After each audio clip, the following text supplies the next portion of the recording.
शीर्षक निषिद्ध फल। बाग बाजार के दुर्गाचरण बाबू अपने विवाह योग्य सुसज्जित आभूषणों से लदी कन्या का हाथ थामे बैठक खाने में प्रविष्ट हुए। धीरे से बोले, यही है मेरी मंजली बेटी राय बहादुर। फिर बेटी की ओर मुड़कर, माँ प्रणाम करो। भवानीपुर निवासी राय प्रफुल्ल कुमार मित्र अपने पार्षदों से घिरे दुर्गाचरण के साधारण तख्तपोश पर बैठे बंदे हुक्के से धुआं खींच रहे थे। लड़की ने लज्जा से झुककर उनके चरणों में माथा टेक दिया और नत नेत्रों से खड़ी रह गई। राय बहादुर की आयु लगभग 50 वर्ष, गौर वर्ण, मोटा ताजा शरीर, बड़ी बड़ी चमकती आंखें, मूंछ और दाढ़ी दोनों मुंडे हुए, बहुमूल्य शाल ओढ़े, विस्तृत मुस्कान के साथ कुछ क्षण कन्या को देखते रहे। फिर बोले, वाह, बहुत अच्छी लड़की, खास लड़की, जीती रहो मां, सुखी रहो। सचमुच दिव्य कन्या है ना सुरेश? सुरेश नामक पार्षद बोला, आज्ञा, इसमें क्या संदेह है? मां, तुम्हारा नाम क्या है? लड़की के होंठ हल्के से कांपे पर शब्द न निकले। दुर्गाचरण बाबू ने उत्साह देकर कहा, बोलो मां, बोलो। अर्धस्वर में उत्तर आया, श्रीमती नंदरानी दासी। नंदरानी, बहुत अच्छा नाम है ना जतिन दादा? बहुत अच्छा नाम। दुर्गाचरण बोले, घर में सब इसे रानी कहते हैं। रानी? तो यह राजरानी बनने योग्य ही है। चेहरा निर्दोष, आंखें अद्भुत। घोषाल बाबू, आप क्या कहते हैं? घोषाल बोले, यह लड़की आपकी ही पुत्रवधू बनने योग्य है। राय बहादुर मुस्कुराए, तो मां खड़ी क्यों हो?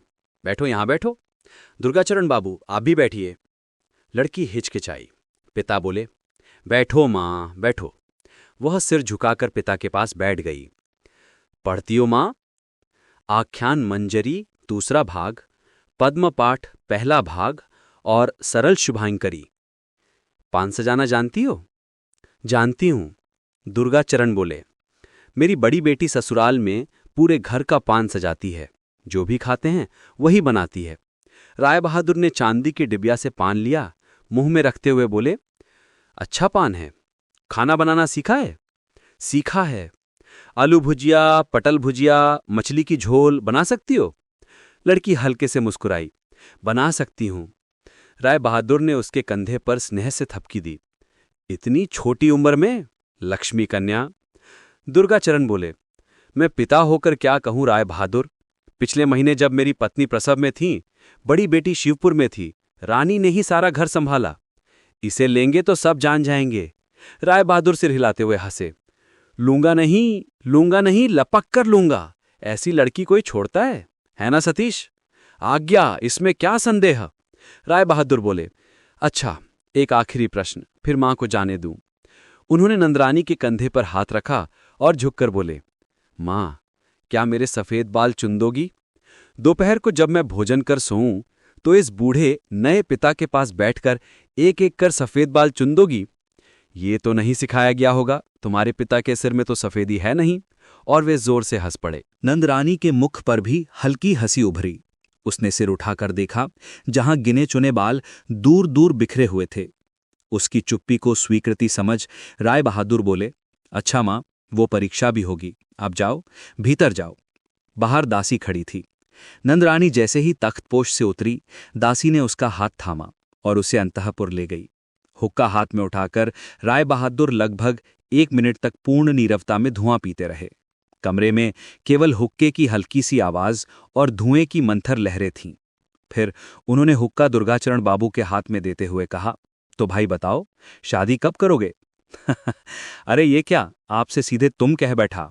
दुर्गाचरण बाबू संकोच से बोले, आप ही बताइए, आप कहेंगे तो मुझे लज्जा होगी।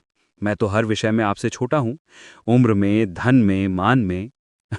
राय बहादुर हंस पड़े, हाँ, मानता हूं, उम्र में तुम छोटे हो, पर यह मत समझना कि बाल पक गए तो मैं बूढ़ा हो गया। कहते हुए उन्होंने दुर्गाचरण बाबू की पीठ थपथपाई। परिषदगण भी हंस पड़े। दुर्गाचरण बाबू हंसते हंसते बोले, जब आप अनुमति दें तभी विवाह हो सकता है, इसी फाल्गुन मास में हो जाए। पर मैं तो बहुत साधारण आदमी हूं, गरीब। राय बहादुर बीच में ही बोल उठे, गरीब? गरीब कैसे? क्या तुम किसी का आगे हाथ फैलाते हो? और मान लो गरीब हो भी, तो क्या गरीब की बेटी का विवाह नहीं होगा? क्या वो कुंवारी रह जाएगी? हिंदू शास्त्र ऐसा नहीं कहते। तुम आजकल के दहेज प्रथा सोचकर ये कह रहे हो, और मैं उस प्रथा का घोर विरोधी हूं, घोर। दुर्गाकरण बाबू बोले, जी हां, वही सुनकर क्या? मेरी सामाजिक समस्या समाधान पुस्तक नहीं पढ़ी? उसमें दहेज पर पूरा अध्याय है। कैसे फटकारा है मैंने उस प्रथा को, नहीं पढ़ा? पढ़ी है, अवश्य पढ़ी है। आपकी पुस्तक कौन नहीं पढ़ता, आप प्रसिद्ध ग्रंथकार हैं। राय बहादुर धीमे धीमे बोले लगे।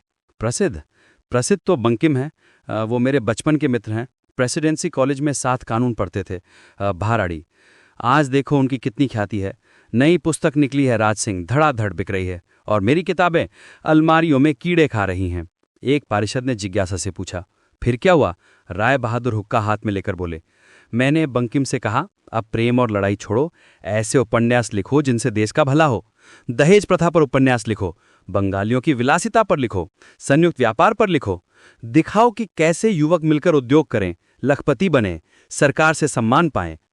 क्षण भर विराम, पर वो हंस पड़ा, व्यंग्य किया, और मैं क्रोध में वहां से चला आया। कमरे में फिर धुएं की लकीरें तैरने लगीं, और राय बहादुर की हंसी अब कहीं भीतर डूब चुकी थी। राय बहादुर का चेहरा अत्यंत अप्रसन्न दिखाई देने लगा। लगभग 5 मिनट तक वे केवल तंबाकू पीते रहे। धुआं गाढ़ा, स्थिर, फिर कुछ कुछ करके वे स्वयं को संभाल पाए। दुर्गाचरण बाबू बोले, धन संबंधी विषय में यदि आप मुझ पर कृपा करें तो फिर कोई बाधा नहीं। जिस दिन आप कहें उसी दिन विवाह हो सकता है, आगे फाल्गुन मास में। राय बहादुर ने हाथ उठाकर रोका। ठहरो ठहरो, अभी और बात है। मैं तो असली बात भूल ही गया था। विवाह के विषय में मेरा एक और मत है। यदि तुम उसे स्वीकार करो तभी मैं अपने पुत्र का विवाह कर सकता हूं।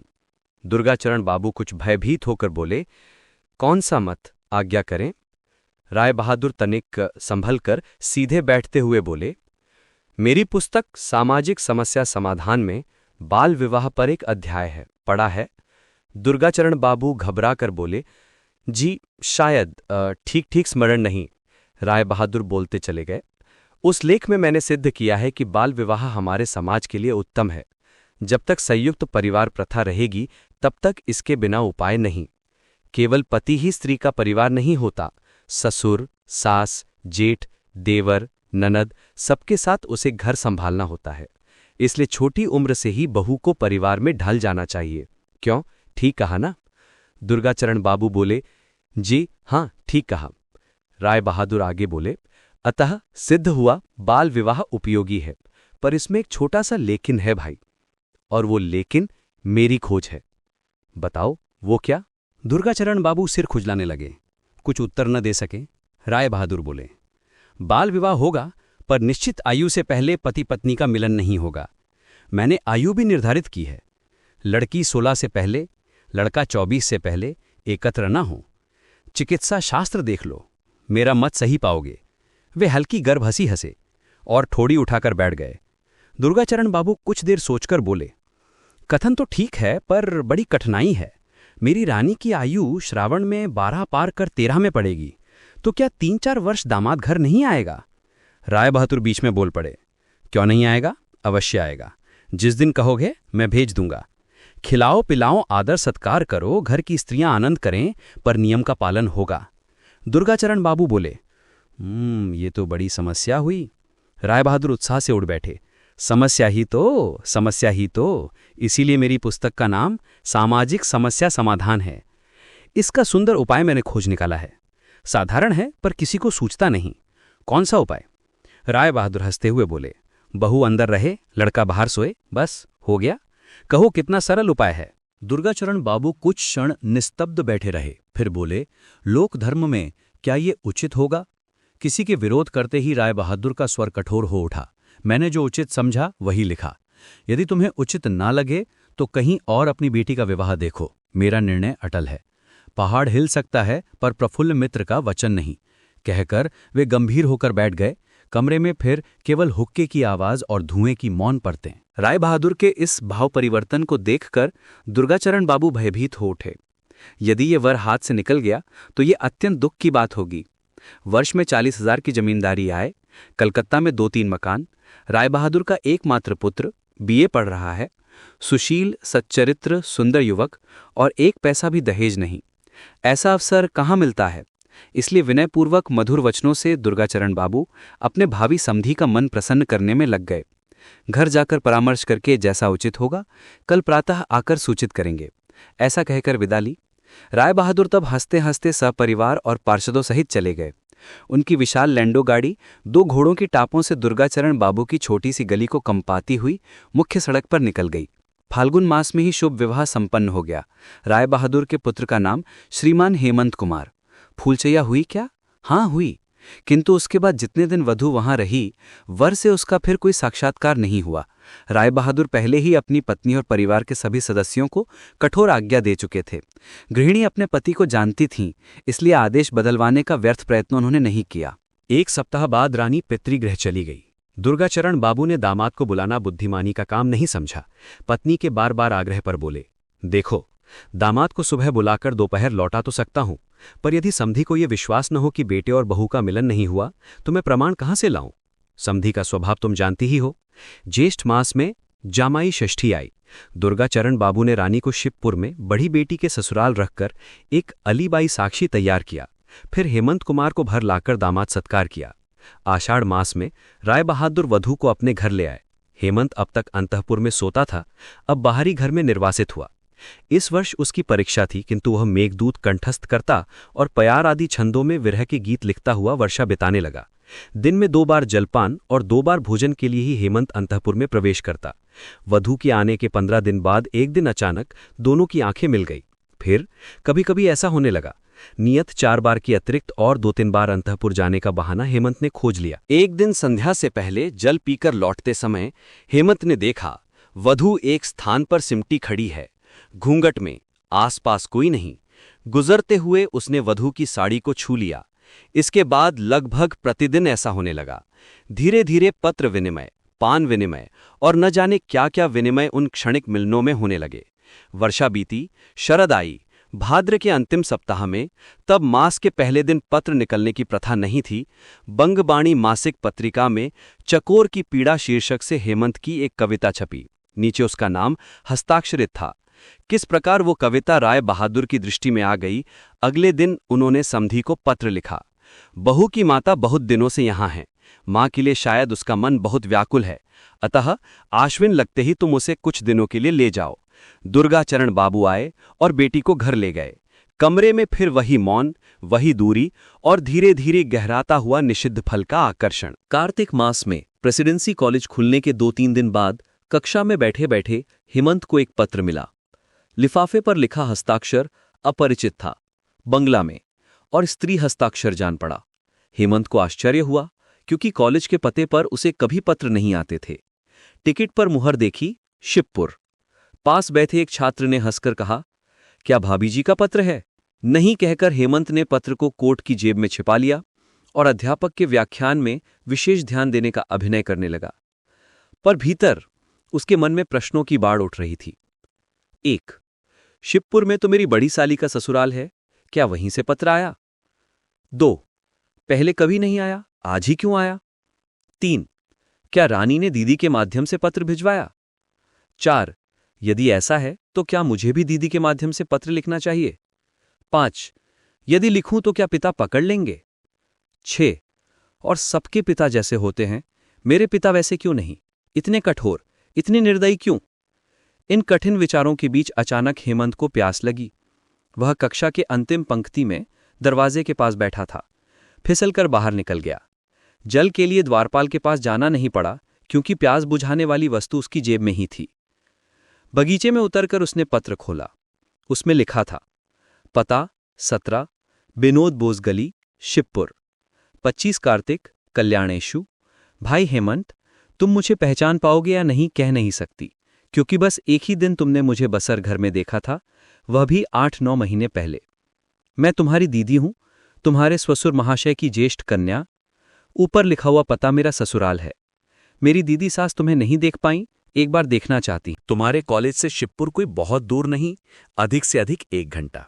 शिवपुर घाट पर उतरकर जिसे हमारा पता बताओगे, वही रास्ता दिखा देगा। तुमसे मेरा भी कुछ अत्यंत आवश्यक कहना है, अतः जितनी शीघ्र हो सके अवश्य एक दिन आना। 12 से 2 बजे के बीच आओ तो अच्छा रहेगा।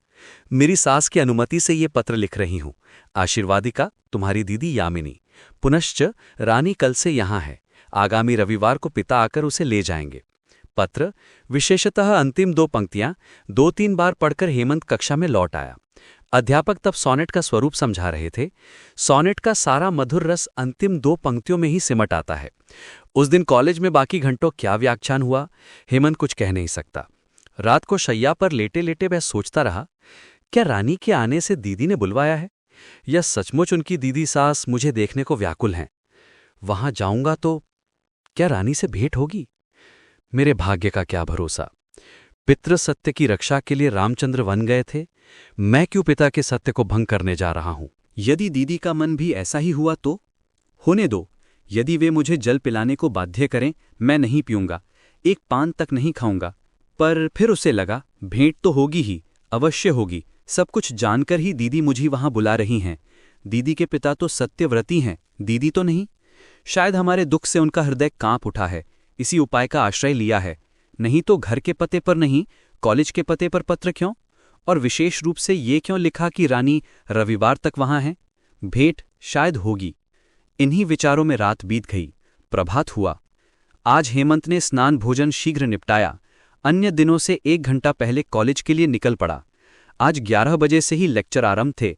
11:15 बजे कॉलेज के सामने गाड़ी से उतरकर कोचवान से बोला, आज घर लौटने में देर होगी, 4 बजे से पहले गाड़ी मत लाना। गाड़ी चली गई। द्वारपाल के पास पुस्तकें रखकर हेमंत ने एक ठेका गाड़ी ली।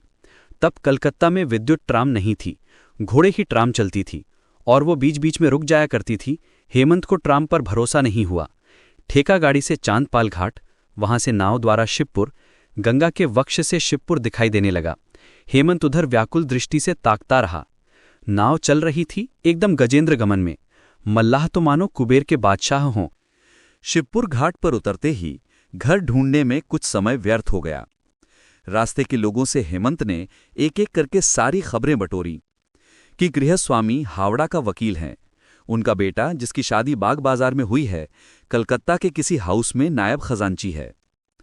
नंबर 17 के सामने पहुंचते ही हेमंत ने घड़ी निकाली और देखा कॉलेज से आने में 1 घंटा 20 मिनट लग चुके हैं। दरवाजे की दस्तक, लकड़ी का चरमराना। पुकार लगाने पर एक नौकर आया और दरवाजा खोल दिया। परिचय लेकर वो भीतर खबर देने चला गया। थोड़ी देर बाद एक दासी आई और बोली, जामाई बाबू आप कुशल तो हैं, आइए भीतर आइए। उसके पीछे पीछे हेमंत ऊपर दूसरी मंजिल के एक कमरे में पहुंचा। कदमों की धीमी आवाज, कमरे का सन्नाटा। थोड़ी ही देर में 19 या 20 वर्ष की गोरवर्ण हसमुख एक युवती प्रवेश करती है, गोद में 1 वर्ष का शिशु। हेमंत को याद आया, सेज कक्ष में उसने इन्हें देखा था। वो झुकते हुए बोला, यामिनी दीदी। यामिनी मुस्कुराई, रहने दो भाई, मैं यूं ही तुम्हें आशीर्वाद दे रही हूं। और आशीर्वाद की जरूरत ही क्या है, जिस दिन रानी से तुम्हारा विवाह हुआ उसी दिन तो राजा बन गए। मधुर हंसी, बाहर से दबे स्वर में लड़कियों के खिलखिलाहट, खिड़की के बाहर बरामदे से कई युवतियों की धीमी हंसी की गूंज। अरे ओ लड़कियों, हटो यहां से, कहते हुए यामिनी बाहर गई। कई जोड़े पांव सीढ़ियों से उतर गए। यामिनी लौट कर आई। हेमंत ने पूछा, दीदी आपने मुझे क्यों बुलाया? यामिनी हंस पड़ी, क्यों बताओ तो, अगर बता दिए तो संदेश खिलाऊंगी। हेमंत मुस्कुराया, ना बता सका दीदी, लगता है संदेश मेरे भाग्य में नहीं, कहकर वो बच्चे को लेने को हाथ बढ़ाता है। बच्चा अजनबी गोद में जाना नहीं चाहता। माँ उसे समझाती है, जाओ बाबा गोद में जाओ, ये तुम्हारे मामा हैं, तुमसे कितना प्यार करेंगे, कितना दुलार देंगे। नटखेड़ बाबा, जाओ, ना जाओगे तो इनका ही नुकसान होगा। घर बार की कुशलक्षेम पूछने के बाद यामिनी बोली, हाँ भाई, तुम यहाँ कितने बजे तक रह सकोगे? हेमंत ने पहले से सोचा हुआ था, 2:30 बजे मुझे निकलना होगा। कमरे में घड़ी थी। यामिनी ने देखा 12:30 बज रहे थे। अच्छा, तो मैं दीदी माँ को बुला लाती हूँ। 2 मिनट बाद हेमंत ने सुना झुमझुम पायल जैसी भारी आवाज करीब आती हुई। वो सोचने लगा, यामिनी दीदी के पैरों में तो हीरे कट पायल देखी थी, फिर ये झुमझुम कौन है? क्या दीदी माँ की चाल ऐसी है? पर वह आवाज कमरे तक आई नहीं, बाहर ही रुक गई। यामिनी अकेली लौटी, हंसकर बोली, दीदी माँ को अभी फुर्सत नहीं है भाई, उनका अभी आहनिक पूरा नहीं हुआ।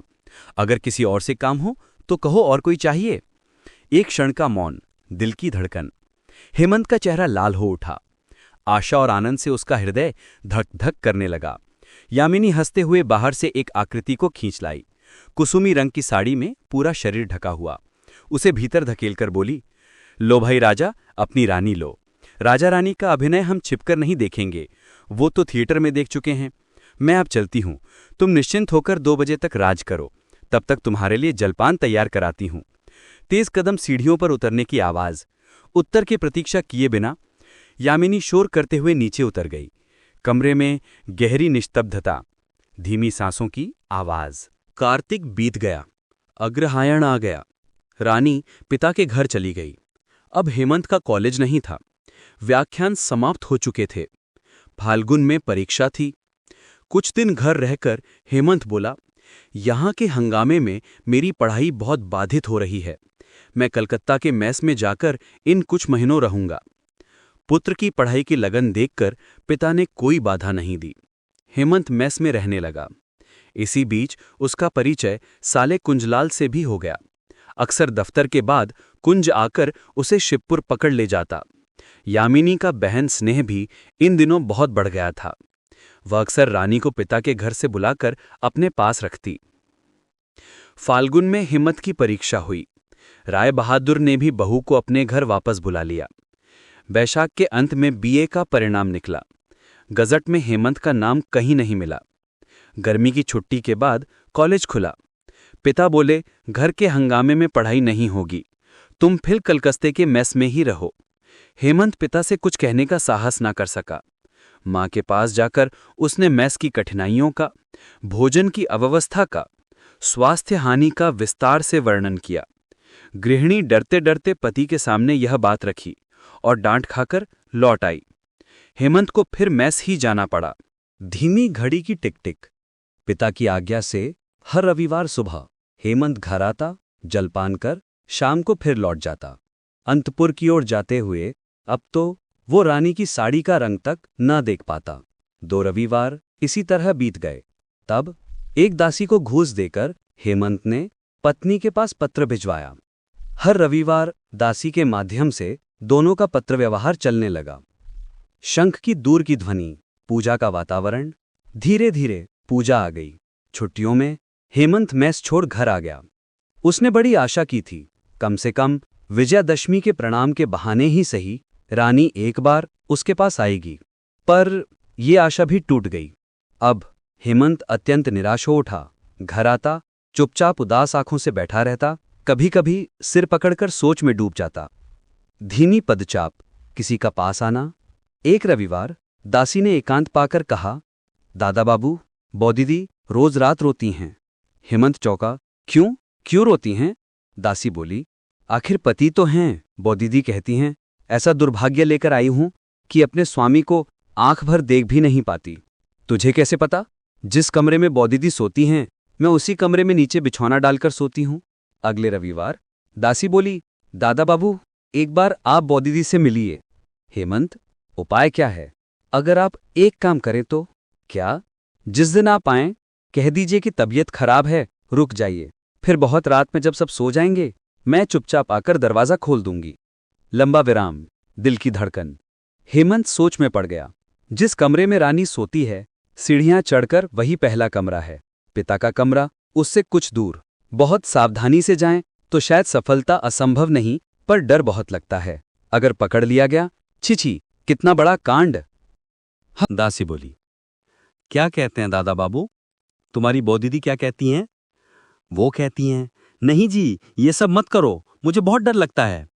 अच्छा, मैं सोचूंगा, कहकर हेमंत ने दासी को विदा किया। कागज पलटने की आवाज, रात का सन्नाटा। मेस लौटकर रोमियो और जूलियट नाटक पढ़ते पढ़ते अचानक उसके मन में आया, अगर रस्सी की सीढ़ी मिल जाए तो बगीचे की ओर की पिछली खिड़की से वो रात में रानी के कमरे में प्रवेश कर सकता है। खोजबीन करने पर पता चला, साहब बाजार में 15 रुपए में रस्सी की सीढ़ी मिलती है। बिना देर किए हेमंत ने एक सीढ़ी खरीद ली। कपड़े की सरसराहट, छोटा बैग बंद होने की आवाज। अगले रविवार एक छोटे हाथ थैले में सीढ़ी छिपाकर हेमंत घर गया।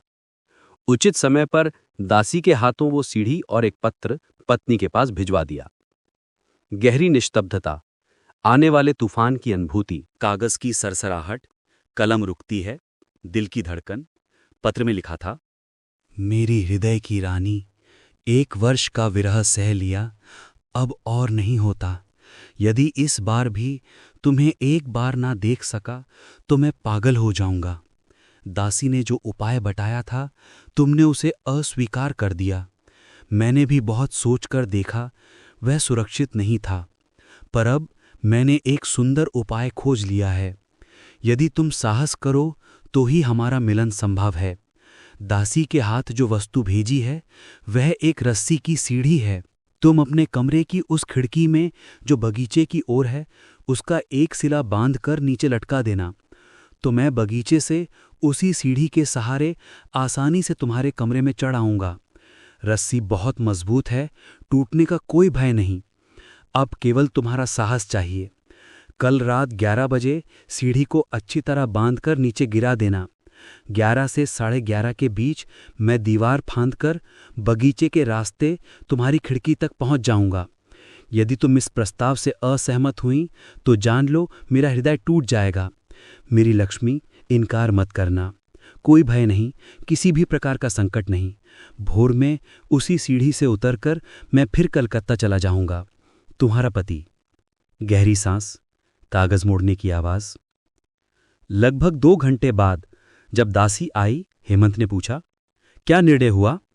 दासी बोली, हुआ है पर बहुत कठिनाई से। तो कल रात 11 के बाद मैं आऊं? आइएगा। ठीक है, तो बात पक्की। सब सावधान रहना। ठीक है दादा बाबू। ठंडी हवा, सूखी पत्तियों की सरसराहट। इस वर्ष कलकत्ता में सर्दी बहुत जल्दी पड़ गई थी। अभी अग्रहायण समाप्त भी नहीं हुआ, फिर भी ठंड का दंश तीखा था। शाम को भी रजाई ओढ़नी पड़ती, दिन में लोग गर्म मोजे पहनने लगे थे। अखबारों में छपा था, कोहाट पर्वतों में हिमपात हो चुका है। घड़ी की ठक ठक, सन्नाटा। अंधेरी रात, बिरजतला की घड़ी में ठक ठक कर 11 बजे। भवानीपुर का वह भाग जहां राय बहादुर प्रफुल्ल मित्र का घर था, रसा रोड से कुछ पश्चिम मुख्य फाटक, बड़ी सड़क पर और पीछे के बगीचे की ओर, दोनों तरफ अपेक्षाकृत सुनसान रास्ते। पश्चिमी ओर का रास्ता तो और भी वीरान, क्योंकि उसके उस पार कुछ ईंट भट्टियां थीं। रात में उधर कोई रहता नहीं। घोड़े की गाड़ी रुकने की आवाज। 11 बजने के थोड़ी देर बाद कांसारीपाड़ा मोड़ पर एक गाड़ी आकर रुकी। काले ओवरकोट में ढका एक व्यक्ति उतरा, कोचवान को किराया दिया और गाड़ी धीरे धीरे दूर चली गई। कहना व्यर्थ है, वह युवक और कोई नहीं, विरह से जर्जर हमारा ही हेमंत। तेज कदम, फिर धीमे। हेमंत तेजी से घर के पीछे वाले रास्ते की ओर बढ़ा। पास पहुंचते ही उसने चाल धीमी कर दी। जहां रास्ता मुड़ता था वहीं उसने देखा, एक सिपाही कंबल का ओवरकोट पहने एक देहरी पर बैठा सिगरेट पी रहा था। चोर की तरह आंख के कोने से उसे देखते हुए हेमंत आगे बढ़ गया। उस मोड़ पर एक लालटेन थी, जिसकी रोशनी थोड़ी दूर तक बगीचे की दीवार पर पड़ रही थी। उसके बाद घोर अंधेरा। हेमंत ने सोचा, उसी अंधेरे हिस्से में कहीं से दीवार लांघनी होगी। हेमंत युवावस्था तक उसने जिम्नास्टिक किया था। आज भी नियमित फुटबॉल खेलता था। हाथ पैर में अच्छा बल था। वो दीवार पार करने के लिए उपयुक्त स्थान खोजने लगा। तभी दूर कहीं कदमों की आहट, पर एक जगह खड़ा रहना भी असंभव। इसलिए जिस दिशा से आवाज आ रही थी उसी ओर वो बढ़ गया। थोड़ी देर में देखा, कोई दुकानदार या मिस्त्री उसे पार कर गया। हेमंत फिर लौट आया। जिस स्थान को उसने चुना था उसके उस पार बगीचे में एक बड़ा जामुन का पेड़ था। उसकी योजना थी दीवार से कूदकर उस पेड़ की डाल पकड़ ले। कपड़े रगड़ने की आवाज, दबाकर सांस। बहुत कठिनाई से हेमंत दीवार पर चढ़ा। घुटना छिल गया, कोहनी में चोट लगी। कवि सच ही कहता है, प्रेम का मार्ग कभी समतल नहीं होता। दीवार पर बैठकर उसने डाल पकड़ने की चेष्टा की, पर कोई डाल हाथ नहीं आई। अंधेरा, और उस पर डालें भी काली काली। अब वो कष्टपूर्वक दीवार पर सीधा खड़ा हुआ, हाथ बढ़ाया, फिर भी डाल पकड़ नहीं सका। लंबा थरथराता विराम, नीचे गहराई, ऊपर अंधेर। उसी समय उसने किसी और व्यक्ति के कदमों की आहट सुनी। उसने सोचा, यदि दीवार के पास खड़ा रहा तो वह अवश्य देख लेगा। अंधेरे में यहीं दुबक कर बैठ जाना ही ठीक है। बैठते समय दीवार का थोड़ा सा सीमेंट झड़कर नीचे गिर पड़ा। जो आदमी आ रहा था वह यह आवाज सुनकर रुक गया। उसने सोचा, शायद कोई जामरुल यानी कि जामुन गिरा है। वह इसी मोहल्ले का आदमी था। पहले भी यहां से जामरुल चुनकर खा चुका था। जामरुल खोजते खोजते उसने ऊपर की ओर देखा और चीख उठा, बाप रे बाप, चोर! कहता हुआ वह दौड़ पड़ा। उसकी हालत देखकर हेमंत को हंसी आ गई, लेकिन अगले ही क्षण भय का कारण उपस्थित हो गया। उसने सुना, मोड़ की ओर से एक भारी आवाज आई। अरे कौन है? काय रे? कांपती हुई आवाज। एक ठो चोर है कांस्टेबल जी। कहाँ कहाँ? उधर मित्र बाबू की दीवार पर एक ठो चोर बैठा है, बैठ बैठ के जामरुल खाता है। ये सुनते ही कांस्टेबल ने भयानक आवाज में चिल्लाया, जोरदार हो! हेमंत दीवार पर बैठा हुआ प्रलय गिनने लगा। अगले ही क्षण उसने नागरा जूतों की दौड़ती हुई आवाज सुनी। बुल्स आए लालटेन की तेज रोशनी रास्ते पर पड़ने लगी। तब हेमंत विवश होकर बगीचे के भीतर कूद पड़ा। वहां कई टूटे ईंट पड़े थे, उनसे उसके शरीर के कई हिस्सों में चोट लगी। कांस्टेबल दौड़ता हुआ ठीक उसी ओर आकर हुक्का। दीवार पर, पेड़ों पर तेज रोशनी डालकर वो फिर दौड़ता हुआ लौट गया। तब हेमंत धीरे धीरे उठ खड़ा हुआ। उसने घर की ओर देखा। दूसरी मंजिल की एक खिड़की से हल्की रोशनी आ रही थी, बाकी सब खिड़कियां पूरी तरह अंधेरी थीं। खड़े खड़े उसने अपनी धोती खोल दी। वो फुटबॉल खेलने वाली घुटनों तक की पैंट पहनकर आया था, क्योंकि धोती लटकती तो रस्सी की सीढ़ी पर चढ़ने में कठिनाई होती। धोती को उसने जामरुल के पेड़ की डाल पर टांग दिया।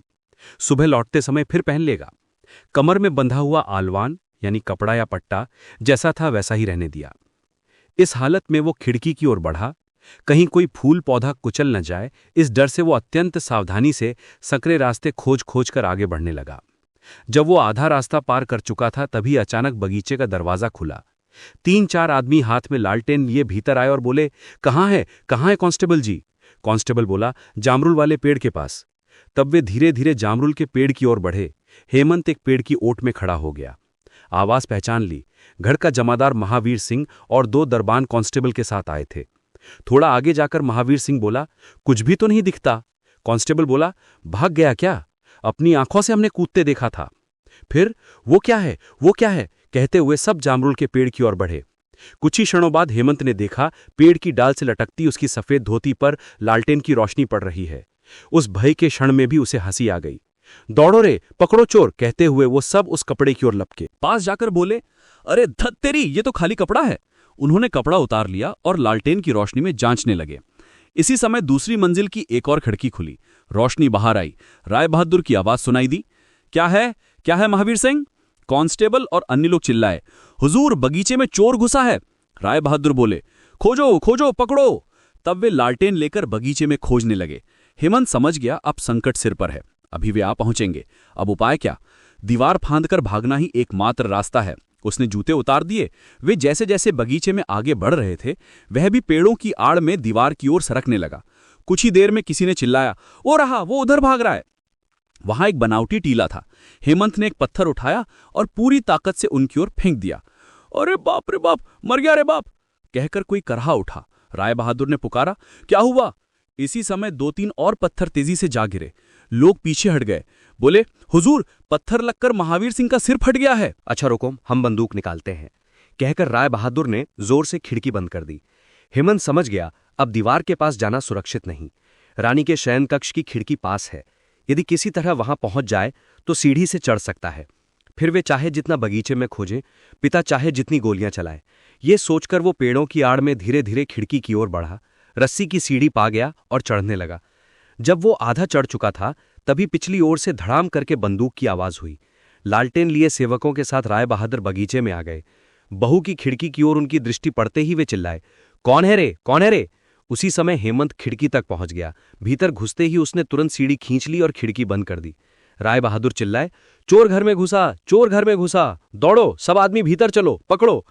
कहते हुए वे दलबल के साथ घर में दौड़ पड़े। लोग आंगन में मोर्चा लेकर खड़े हो गए। राय बहादुर बंदूक हाथ में लेकर ऊपर दौड़े और बहू के शयन कक्ष का द्वार जोर से धकेला। दासी कांपते कांपते द्वार खोलती है।